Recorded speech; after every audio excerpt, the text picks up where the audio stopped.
আপনারা কি জানেন ইতিহাসে এমন একটা যুদ্ধ ছিল যেখানে মুসলমানরা প্রায় জিতেই গিয়েছিল, কিন্তু মাত্র 40 জন মানুষ তাদের জায়গা না রাখায় যুদ্ধের মোড় ঘুরে যায়।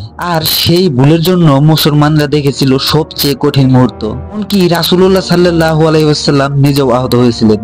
তো এটি হচ্ছে উহুদের যুদ্ধ। চলুন ভিডিওটি শুরু করা যাক। বদরের যুদ্ধের পর কুরাইশরা অপমানিত হয় এবং তাদের বড় বড় নেতারা সেখানে নিহত হয়, এমনকি বদরের যুদ্ধে আবু জাহেলও নিহত হয়। তো এরপর কুরাইশদের মধ্যে অপমানের প্রতিশোধ নেওয়ার জন্য মরিয়া হয়ে ওঠে। তখন মক্কার কুরাইশ নেতা ছিলেন আবু সুফিয়ান। তিনি একদিন মক্কার সৈন্যদের একত্র করে বলে সে মদিনা আক্রমণ করবে, এবং তখন কুরাইশদের কাফেরদের সৈন্য ছিল প্রায় 3000 সৈন্য নিয়ে রওনা দেন মদিনার দিকে। উদ্দেশ্য একটাই, মুসলমানদের মুছে ফেলা। মদিনায় সংবাদটি পৌঁছালে রাসূলুল্লাহ সাল্লাল্লাহু আলাইহি ওয়াসাল্লাম সাহাবীদের ডেকে বলেন, আমরা কি শহরের ভিতর থেকে প্রতিরক্ষা নেব নাকি বাইরের গিয়ে যুদ্ধ করব? তরুণ সাহাবীরা উহুদের দিকে যাওয়ার সিদ্ধান্ত নেন।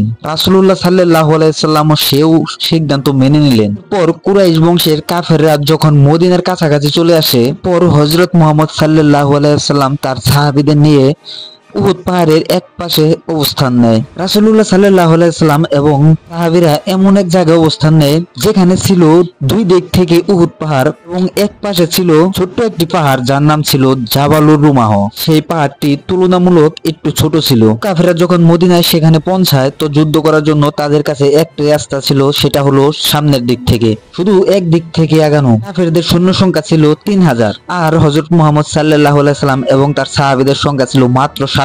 এরপর হযরত মুহাম্মদ সাল্লাল্লাহু আলাইহি ওয়াসাল্লাম একটি পরিকল্পনা করেন যাতে এক দিক থেকেই আক্রমণ করা হয়, কারণ তারা সংখ্যায় ছিল অনেক বেশি। চার দিক থেকে আক্রমণ করলে সেটা ঠেকানো হয়তো অসম্ভব হয়ে পড়বে। তাই রাসূলুল্লাহ সাল্লাল্লাহু আলাইহি ওয়াসাল্লাম জাবালুর রুমাহ পাহাড়ের উপরে 50 জন সাহাবী সেখানে মোতায়েন করেন। তাদের নেতা বানিয়ে দেন আব্দুল্লাহ ইবনে জুবাইর রাদিয়াল্লাহু তাআলা আনহু, এবং তাদেরকে বলে দেওয়া হয় যতক্ষণ পর্যন্ত এই যুদ্ধ শেষ না হবে ততক্ষণ পর্যন্ত তোমরা সেখান থেকে নেমে আসবে না। এমনকি তোমরা যদি দেখো আমরা বিজয় হয়ে গেছি, পরেও সেখান থেকে নেমে আসবে না। এবং কি যদি দেখো আমরা সবাই এখানে শহীদ হয়ে গেছি, তারপরেও সেখান থেকে নেমে আসবে না যতক্ষণ পর্যন্ত আমি কাউকে না পাঠাবো। পর সেখানে 50 জন পাঠিয়ে দিয়ে যুদ্ধের মাঠে অবস্থান করে 650 জন। এদিকে কাফেরদের সংখ্যা ছিল 3000। যখন যুদ্ধ শুরু হয় তখন মুসলমানরা পুরাপুরি ভাবে এগিয়ে যায় এবং কাফেররা ধীরে ধীরে ঘুরতে থাকে। পর্যায়ে পিছু হতে হতে তাদের তাঁবুর পিছনে চলে যায়। মুসলমানরা এক প্রকার বিজয়ের উল্লাস করতে থাকে। জাবালুর রুমাহ পাহাড়ের উপরে যে 50 জন সাহাবী ছিল, তারা যখন দেখে যে তারা বিজয়ের উল্লাস করছে, তো তারা তখন সেখান থেকে নেমে আসতে শুরু করে ধীরে ধীরে। আব্দুল্লাহ ইবনে জুবাইর রাদিয়াল্লাহু তাআলা আনহু তাদেরকে বারণ করার সত্ত্বেও তারা সেখান থেকে ধীরে ধীরে এক এক করে নেমে আসেন। সেখানে মাত্র 10 জন সাহাবী অবস্থান করেন এবং বাকি সবাই নেমে এসে আনন্দ উল্লাস করতে থাকে। হেরে যাওয়া কাফেররা ধীরে ধীরে পিছু হটার সময় খালিদ বিন ওয়ালিদ দেখতে পান জাবালে উমাহ একদম খালি পড়ে আছে, সেখান দিয়ে তাদের আক্রমণ করা সম্ভব। তখন খালিদ বিন ওয়ালিদ কিছু সৈন্য নিয়ে এই পাহাড়ের উপরে গিয়ে তাদের 10 জনকে শহীদ করেন এবং পিছন দিক থেকে মুসলমানদের উপর আক্রমণ করেন। মুসলমানরা তখন বিপর্যয়ের মধ্যে পড়ে যায়। এটার জন্য মোটেও প্রস্তুত ছিল না মুসলিমরা। তখন ভয়াবহ সংঘর্ষ শুরু হয়। তখন মুসলিমদের মধ্যে ছিলেন হযরত আমির হামজা রাদিয়াল্লাহু তাআলা আনহু, হযরত আলী রাদিয়াল্লাহু তাআলা আনহু এবং হযরত ওমর রাদিয়াল্লাহু তাআলা আনহু। তারা সবাই ছিলেন এক একজন বীর। সময় এক এক করে সাহাবী শহীদ হতে থাকে, এবং কি হযরত আমির হামজা রাদিয়াল্লাহু তাআলা আনহু সেখানে শহীদ হয়। এরপর হযরত মুহাম্মদ সাল্লাল্লাহু আলাইহি সাল্লামকে আঘাত করার জন্য ছুটে আসে এক কাফের, এবং কি হযরত মুহাম্মদ সাল্লাল্লাহু আলাইহি সাল্লামের চোখের উপরে একটা আঘাত লাগে। পর রাসূলুল্লাহ সাল্লাল্লাহু আলাইহি সাল্লাম সেটা প্রতিহত করার চেষ্টা করে, তো 3-4 জন এসে তাকে গুরুতর আহত করে এবং হযরত মুহাম্মদ সাল্লাল্লাহু আলাইহি সাল্লামকে একটা গর্তের মধ্যে ফেলে দেয়। এখন কাফেররা কানাঘোষা করতে থাকে, আমরা মুহাম্মদকে শহীদ করে দিয়েছি।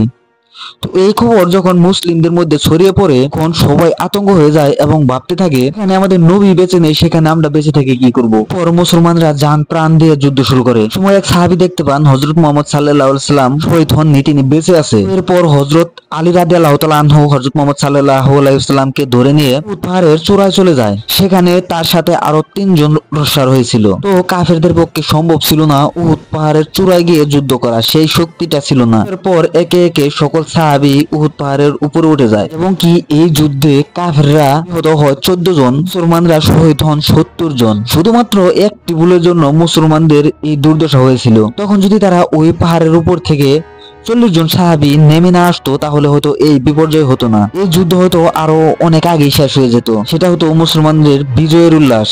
এরপর সবাই বুঝতে পারে হযরত মুহাম্মদ সাল্লাল্লাহু আলাইহি সাল্লাম যাই বলুক সেটা অক্ষর অক্ষরে মেনে চলতে হবে। ইসলামের ইতিহাসে যত যুদ্ধ হয়েছে হযরত মুহাম্মদ সাল্লাল্লাহু আলাইহি সাল্লাম যা বলেছেন সাহাবীরা তা অক্ষর অক্ষরে পালন করেছে এবং এরপর কোনো যুদ্ধে হারেনি মুসলমানরা। তো বন্ধুরা, ভিডিওটি ভালো লাগলে ভিডিওতে একটা লাইক দিয়ে প্লিজ চ্যানেলটি সাবস্ক্রাইব করে সাথে থাকবেন।